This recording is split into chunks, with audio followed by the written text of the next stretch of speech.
Thank you for tuning in to Finish the Fight, a gaming podcast. If you have not, be sure to check out our Patreon at patreon.com/finish the fight, where we have some amazing merch and plenty of other things for you guys. If you're an athlete, you know the greatest motivator of all is the fear of letting your teammates down. After all, a team is only as good as its weakest link.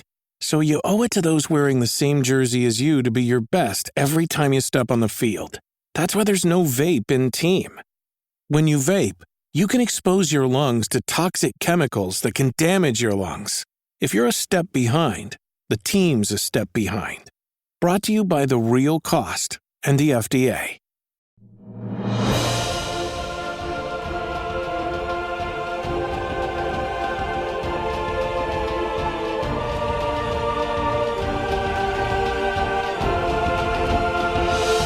Welcome back to Finish the Fight, a gaming podcast, where we produce and develop the highest quality gaming research in podcast form. I'm your host, Alex Kendall. And I'm your host, Derek Baker. And today we are talking about the first in a long series of games. It's one of my favorite series of all time.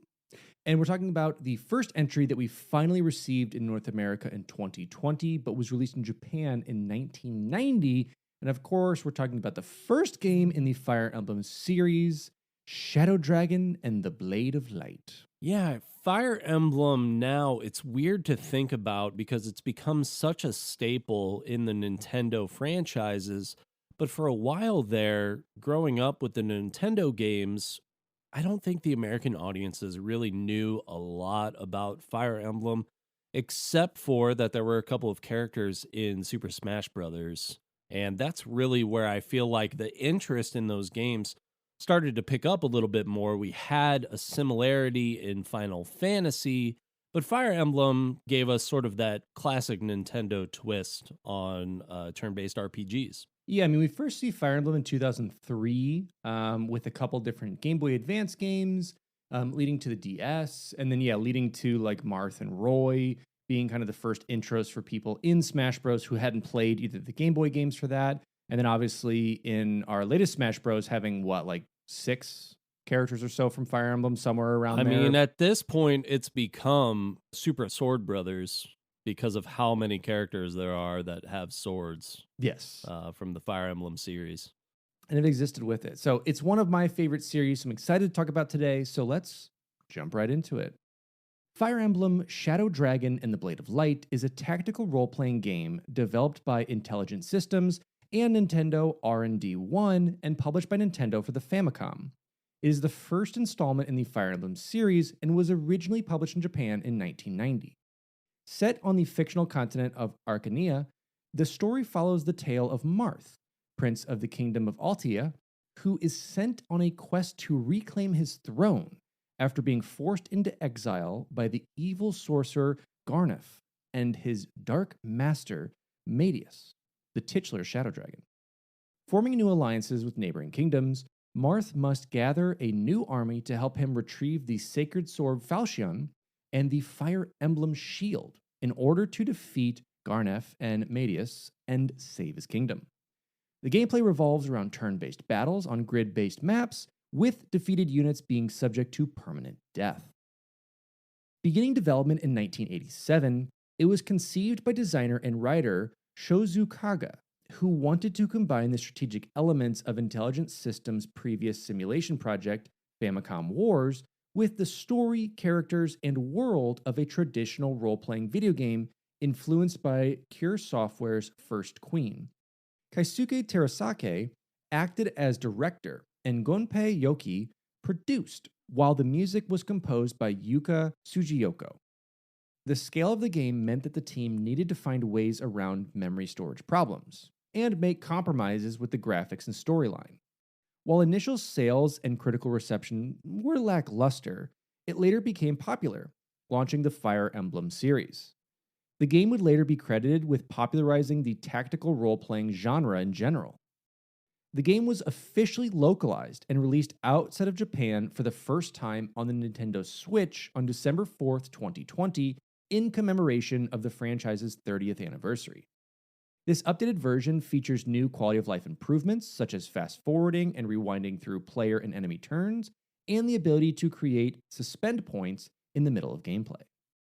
Intelligent Systems started out in the video game industry when programmer Toru Narihiro was hired by Nintendo to port Famicom Disk System software to the standard ROM cartridge format that was being used outside Japan on the NES.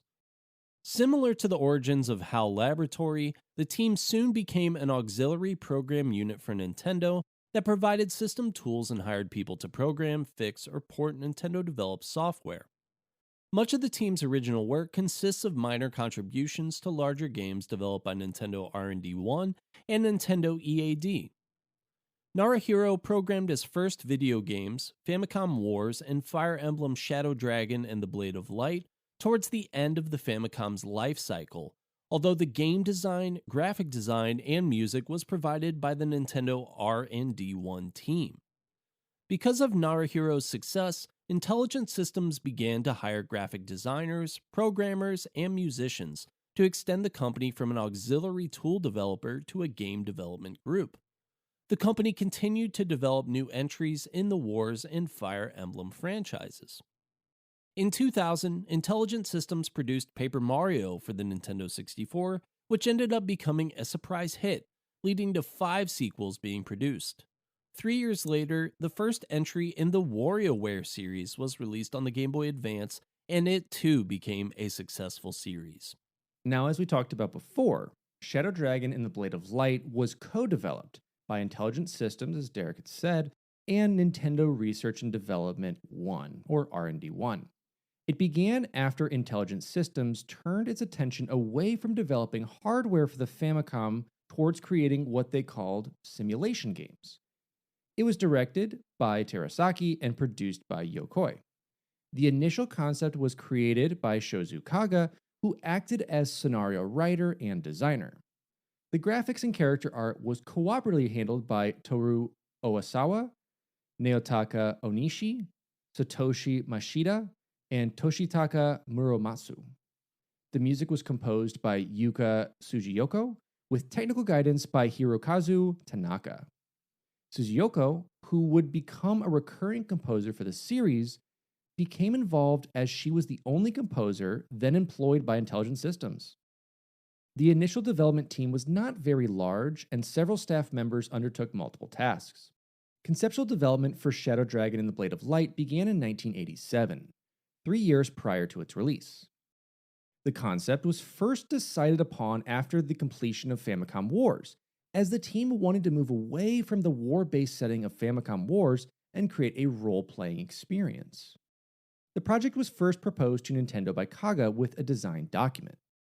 The document included all the base elements, including the story, main character, and gameplay mechanics.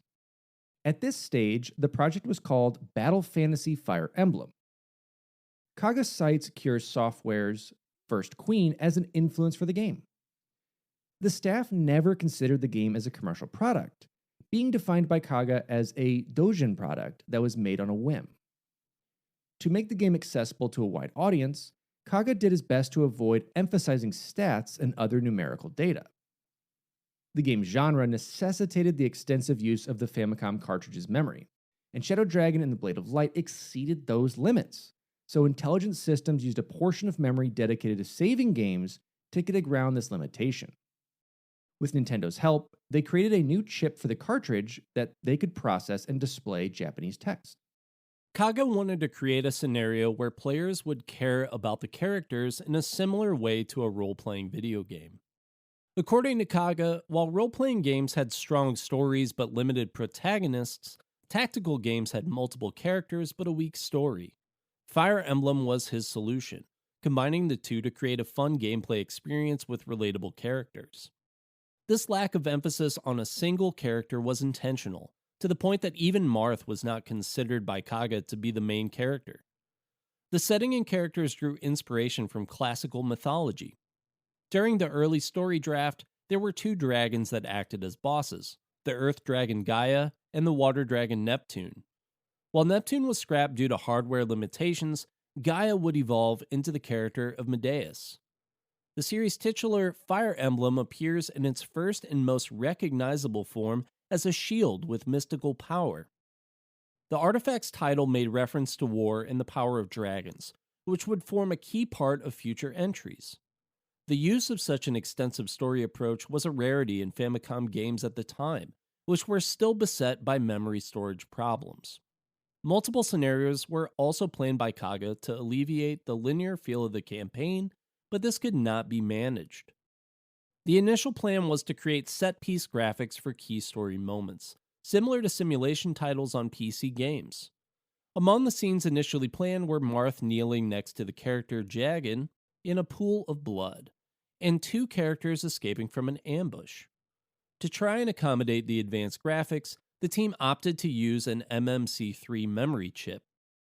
The adoption of the MMC3 was influenced by memory space difficulties experienced by the team during the development of Famicom Wars. When it was discovered that the chip only had 1 megabyte of memory, the team were forced to streamline the graphics and visuals, resulting in the set-piece graphics being cut. The reduced emphasis on graphics meant that the game was not visually impressive, which was later regretted by Kaga and other team members. During its early advertising, the game was dubbed Hono no Munsho, or Emblem of Fire, and used character and narrative concepts that did not appear in the final product. The graphics also underwent changes, being particularly noticeable with Marth's hair color and style. The game was advertised on television with a live-action commercial featuring a version of the Fire Emblem theme. Filming the commercial proved troublesome. The actors overheated due to their heavy costumes, and the light and sound effects made the horse on set skittish. The commercial required 20 retakes. The game was released on April 20th, 1990. In Japan, an emulated version of the game was released via Virtual Console. It was released for Wii on October 29th, 2009, for Nintendo 3DS on August 1st, 2012, for the Wii U on June 4th, 2014. The game was made available for Nintendo Switch Online subscribers in Japan and Hong Kong as of March 13th, 2019. And as we said, it was released for the Nintendo Switch on December 4th, 2020, for a limited time in North America, Europe, and Oceania. This was the game's first release in which it was officially localized into English. A special edition Fire Emblem 30th Anniversary Edition bundle was available exclusively in North America, which includes a download code for the game, as well as various physical items, including a replica NES game pack with its own packaging and instruction manual. The game was delisted from the eShop on March 31st, 2021. Fire Emblem Shadow Dragon and the Blade of Light is a tactical role-playing game where players take on the role of Marth and his growing army during their campaign across the continent of Arcanea. The game progresses in a linear fashion, with maps being unlocked and played as dictated by the storyline. Each playable character is assigned to unique character classes that have various functions in battle, such as being mounted or having access to magic. A unit's class affects their range of movement and strength on the battlefield. Mounted or flying units have greater mobility, archers have a greater attack range, while heavily armored characters have more defense. Each character has a set character class, and each time a unit raises its experience level, its various stats increase randomly. There are a total of 25 characters that can be recruited over the course of the game, and 21 available classes for the majority of the characters, with the exception of main protagonist Marth. Battles use a turn-based battle system with a limited number of player units and enemy units, each taking turns and moving across a grid-based battlefield. Battles are won by the player defeating key enemy units such as commanders and other boss characters. In battle, the game transitions to a dedicated battle arena, where the battle plays out in real time. Each action yields experience points, and when the character earns 100 experience points, they level up, their health increases, and their class-specified statistics are randomly raised.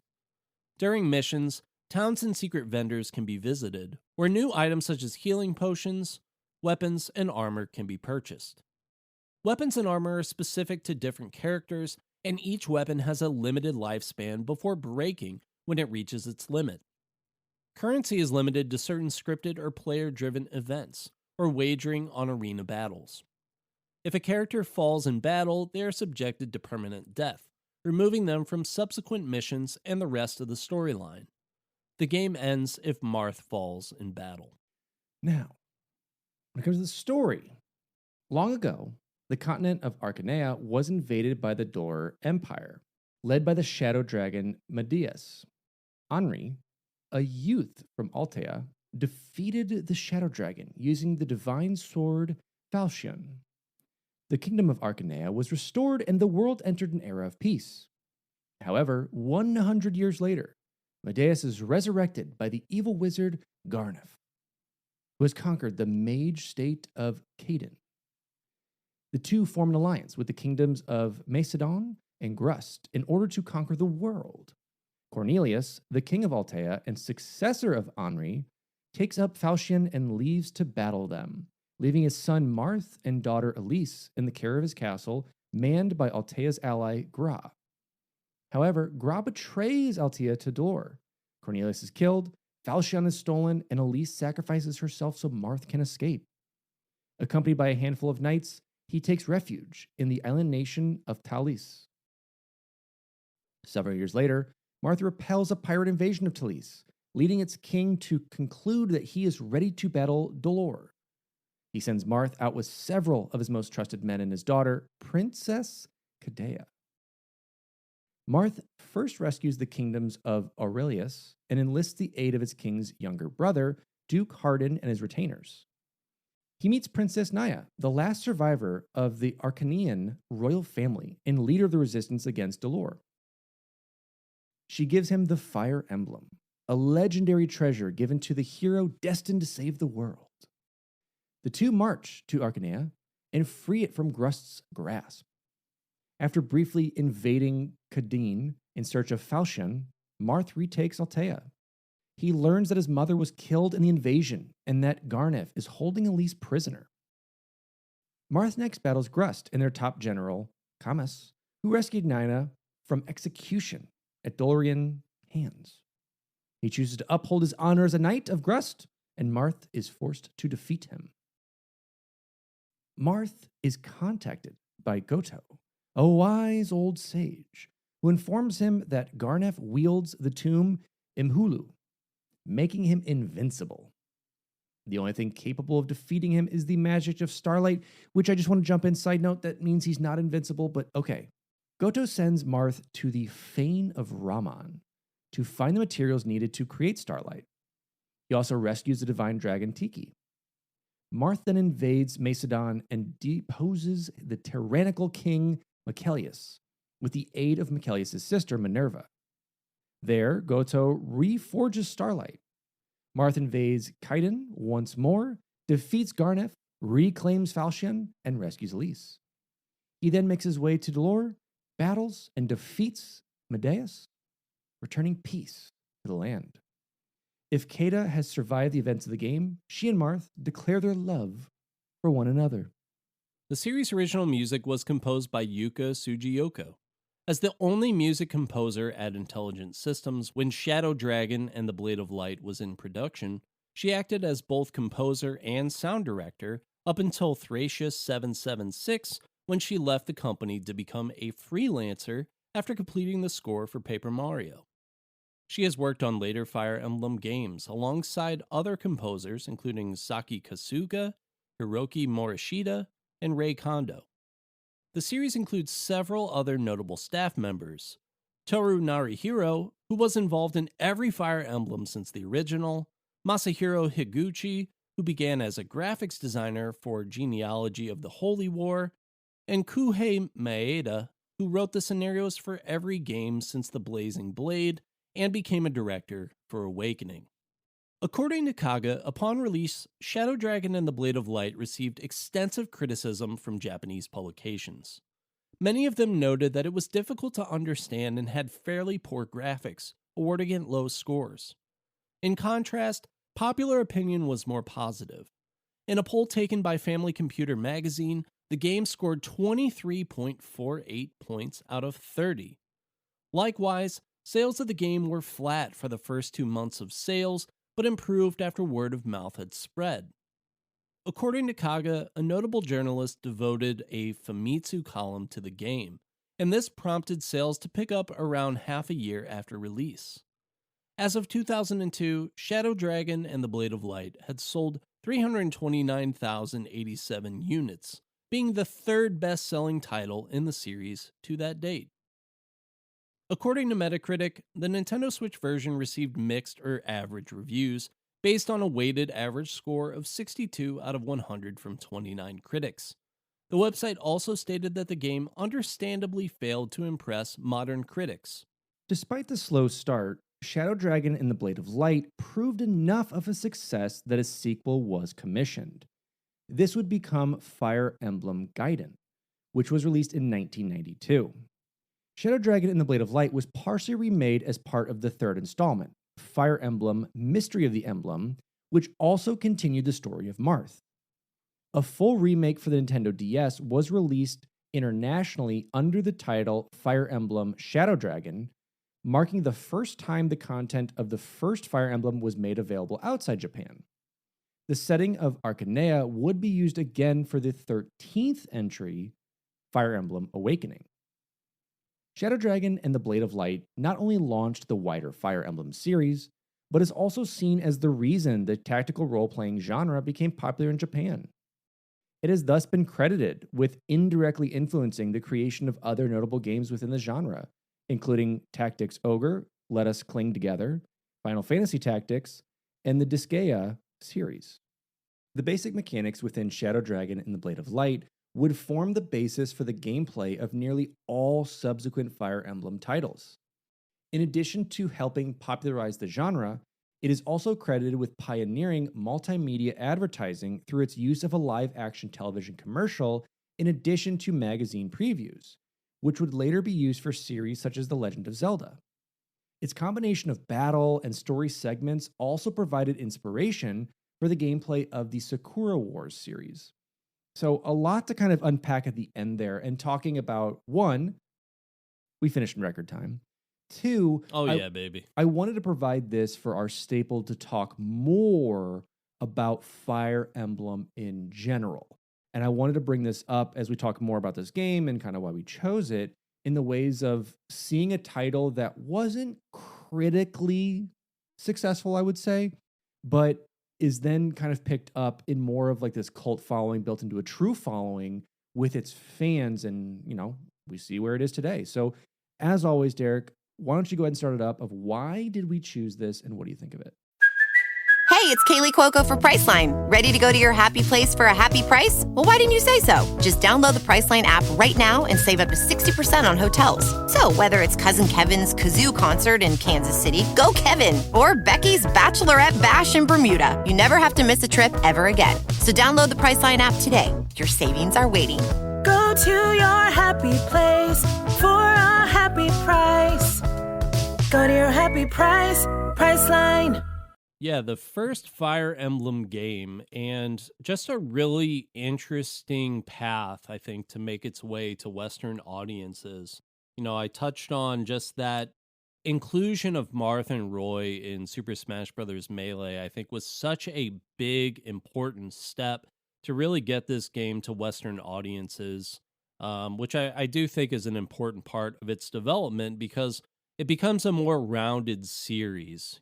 There were a lot of concepts, I think, in this early Fire Emblem game that they wanted to do that they weren't able to do because of the technological disadvantages that were just a result of the era in which they were trying to do them. And we talk a lot about that, where it's just thinking about things through the lens of when they were released. What actually led to the decisions being made that they did ultimately run with? And Fire Emblem, I think, had enough of a vision behind it to where, even though this game wasn't necessarily the most successful, it wasn't the most well-received game, there was enough of a vision there that they had the improvement of the technology on their side to create what is now a very, very successful franchise for Nintendo. Yeah, and it's one of those two where, we see in 90, Shadow Dragon comes out, 92, we have Gaiden, and from there, we really only have a 1-year gap for the most part, except between Awakening and Fates from 2012, 2015. That's only 2-year jump, but you're talking about pretty much from 90 until 2023 when we got engaged, we're seeing a Fire Emblem entry that's mainline. We have plenty of others, like you said, that come out into characters in Super Smash Bros., into the Warriors series of kind of following the Dynasty Warriors thing that came over to Nintendo, where we have a lot of Zelda stuff and then Fire Emblem in it. And these titles, we don't even see Fire Emblem in a Western setting, or I should say localized Westernly until 2003 when we get the Blazing Blade, which is the actual title, but for us in America, it's called Fire Emblem. There's our whole title for it. And it's following the 2002 Binding Blade, which was the Japanese term for the exact same game, just now localized a year later. And so for that to have such a great success and really did set up the turn-based gridded battle system is huge. From taking the idea of like, hey, we like turn-based games, but they're devoid of fun at times. And we like fun games, but they're devoid of story at times. How do we marry this together so well? And they did it. And really for me, I think one of my biggest points to bring up is how much is included in that first game, having 20 plus different characters, having 20 plus different classes to choose from, so you can kind of customize the way that you play with this. And for that to carry on through the entire series, we obviously have things that have updated and been added, like the reversing turns, going back in time. You can do permadeath or no permadeath. But for that to be established and carry on the series is fantastic. Well, and one of the things that I think makes the Fire Emblem games so different is, I mean, from the outset, just saying Marth isn't really the protagonist. Mm-hmm. He is the protagonist, but it's like a game in a series that doesn't really need like one main protagonist. It has all these different characters that are all just a collective, and you can play how you want to play. Whatever strategy you want to employ is yours. If you prefer more of the tanky people, I think in Fire Emblem you want to have like a decent balance because you have to. Because certain battles just require it. If you have people you've never used before, it's not going to go well. But it's just interesting because Marth and Roy, they enter that realm in Super Smash Brothers, and then you think, okay, well, Marth is like the main guy, or Roy is like the main guy, and it's like, well, kind of yes, but also no, not really. And sure, he's like the guy that I think it's sort of shoehorned into the team in Fire Emblem, where it's, if Marth dies, the story can't go on. He's sort of the driving force behind the story. But I think that including all those characters, you're right, really helps to bring the focus off of him. If you wanted to have a different favorite character, you could absolutely do that. And so I think what really is ultimately the story of Fire Emblem for me is just a great launching off point for the series where, this game, and I say Fire Emblem, but really Shadow Dragon and the Blade of Light is just such a great launching off point for the series. They had the vision. They just didn't have the memory. They didn't have the graphics space. They didn't have a lot of the things that were holding games back at that time, but they did something different. They said, we want to make a game that has story, where a lot of the NES era games, you were getting a little bit of background maybe in the booklet that came with the game. That would sort of tell you, hey, here's what these characters are. They'd give you a nice artist drawing, maybe a nice watercolor or something like that. Like, this is what we really think this thing looks like. Here's sort of the background on them. Now we're going to drop you into the game. So when you see them, But the game itself was not the thing driving any sort of narrative or anything like that. You had to read the booklet ahead of time to sort of get that bigger picture if you wanted it.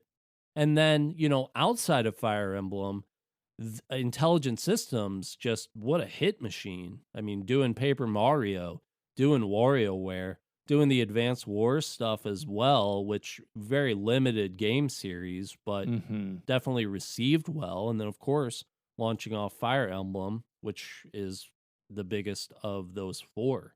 So a lot of great concepts came from this studio and background, and I think that just having that good overall vision and the space to operate, they really sort of have a unique place within the Nintendo cult of personality, Mm-hmm. where they're sort of able to do their own things that are a little quirkier, that because they have this clear vision, ultimately end up being successful. Yes, I mean that's exactly it. Going to intelligent systems, creating Paper Mario, which for me is hands down one of my favorite games of all time. Yep. One of the biggest things too, it still stands the test of time. And doing it in such a smart way where it's like it's paper, so it's technically like 2D on 3D. So Yeah. the graphic fidelity still stands. All of it still stands in that, and the not handholdy portion of it, the making the combat your own, getting allies that are all unique and have a cool story to them is just so much fun, and it's just such a great game. And for this whole team to continue that on, especially the music side of it, and continue on in the development side of it is just so cool. So I really, when it comes to like tactical or turn-based or RPG games, like I think as far as Nintendo goes, Intelligent Systems like dominates it wholeheartedly in that sphere of it, and really has launched this entire project. And this project being like, hey, we don't think it's going to be a commercial success. It's just going to be a fun game. Yeah. Some people may pick it up, some people may have it, but we're just going to do it because we can. Was the mindset. And for it, you even when you put a piece of art out there, you don't want those negative reviews, which is unfortunately what they got like kind of at that first start. But then just snowballing enough to take a very niche game, which I will say a caveat for it. It does suffer the Pokemon curse of it's the same story in every game told slightly differently. Mhm. It's still entertaining enough to be like, oh, is there going to be a dragon at the end? Is this like crazy bad thing going to happen? Like, we just don't know. We just don't know what's going to happen with that, but we do know. Yeah, and it's funny because they say the story, like that's the emphasis for Fire Emblem, but it's not necessarily the actual story. It's just the fact that the video games didn't have stories in them, and this one did. Yes. And then ever since then, yeah, you're absolutely right. The Pokemon treatment, who's the chosen one for this game? They're going to discover themselves somehow. Let's, just go through the motions. We know what the Fire Emblem game is. We know ultimately what it's Mhm. going to be. And you could say that, I think, about a lot of Nintendo titles. And what always makes the Nintendo titles fun and unique is gameplay elements and just being well made. Yeah. Oh, yeah. And that's why they're able to get away with that. But yeah, a lot of fun. Love the Fire Emblem series. They continue to put out great games. I think that this game in particular, it's really hard to rate it highly. Yes. Did not age well, but go back and try and play turn-based RPGs from that era. Play the first Final Fantasy. It's the same thing where it's just a lot of like, weird land structure. The Mhm. graphics aren't good. It's hard to think about this game and say, oh man, like 10 out of 10. This is the best game, because it's really not. And it's really probably more like a 4 out of 10. And it's weird too, because it was a Japanese exclusive for so long, and then they release it way after the fact. They do a remake, and then they also put this on Switch eventually for a very limited time. But it's like by that point, they had figured so many things out within the Fire Emblem series that make Fire Emblem good that were not present in this game. So when this is like your very first introduction back in 1990, probably really interesting. When it's like, hey, I'm going to go back just to dive into the origins of the game. Well, you're not really getting like any sort of deep lore benefit, which I feel like would have been the most beneficial thing to going back and playing this game. It's really, I think, for the Fire Emblem mega fans out there to go back and want to play something like this. So for me, like a 4 out of 10, or what was that one rating? It was like 26.47 out of 30. Sure. Yeah. Yeah, this is definitely like I would say I am a hardcore Fire Emblem fan. I've played, I believe, every American release. I never played this on the Switch itself, but I have played this on like a port for an emulation of it. And I've played through every North American release. There are ones that are better than others. There are ones that innovated in a way, but fell to the wayside, maybe in character development or just in interest in the game itself. And for me, that doesn't, I would agree. This is not something that I think stands the test of time like Paper Mario does. It is dated. It's the first of its kind. I mean, we just got Super Mario Bros., for the NES and for the Famicom 5 years earlier. And then you have a whole story-based game with like these intricacies coming out.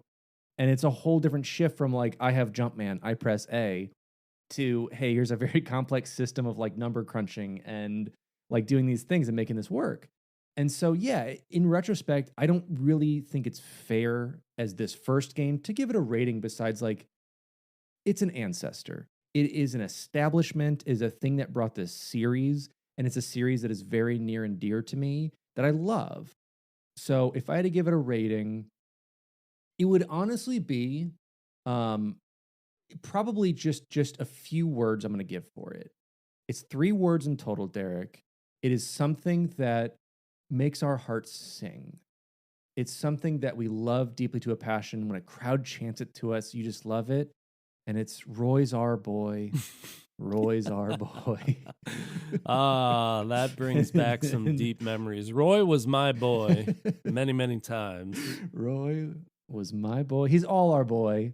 And I would give that out of 10. Chants in a row of Roy's our boy. That's a great rating. Research for this episode was done by Alex Kendall and Derek Baker. The intro and outro music for this episode was given to us by our friend Evan Barr, and our lovely artwork was provided by Aaron Shattuck. Beautiful, lovely people. Also want to thank those beautiful people on Patreon that are supporting us economically, as well as keeping us sane. You can check us out at patreon.com/finishthefight, where you can see some really cool physical and digital rewards, as well as get to chat with us and various other things and thingies. Want to thank a select few today with Snide T-Bird, Nick Hyman, and Anthony Gooch. Thank you so much for the support. You can find this podcast on Apple Podcasts, Spotify, or most likely your favorite podcast listening platform. If you haven't yet, drop us a review. It helps us out a lot, and we love to hear from you. As always, you can check us out on Twitch. You can see me at twitch.tv/sourman70. That's twitch.tv/sourman70, as well as Derek over at twitch.tv/thebakerman247. That is twitch.tv/thebakerman247. And if you'd like, please come and join us on our Discord. It's free to join. Alex and I are hanging out there all the time, talking movies, talking games, talking all kinds of different stuff, looking at pets. Maybe we want to talk about some food. The link is in the description below, and we'd love to see you there. And with that has been our coverage of Fire Emblem, Shadow Dragon, and the Blade of Light. Are there any other ancestor games, I guess we will say, any other like genre establishing games or games that like are close and near and dear that live up to the hype that you believe in, at least in your headcanon? Let us know. Drop us in our socials, and we'll see what we cover next. With that, as always, I am your host, Alex Kendall. And I'm your host, Derek Baker. And this has been Finish the Fight, a gaming podcast.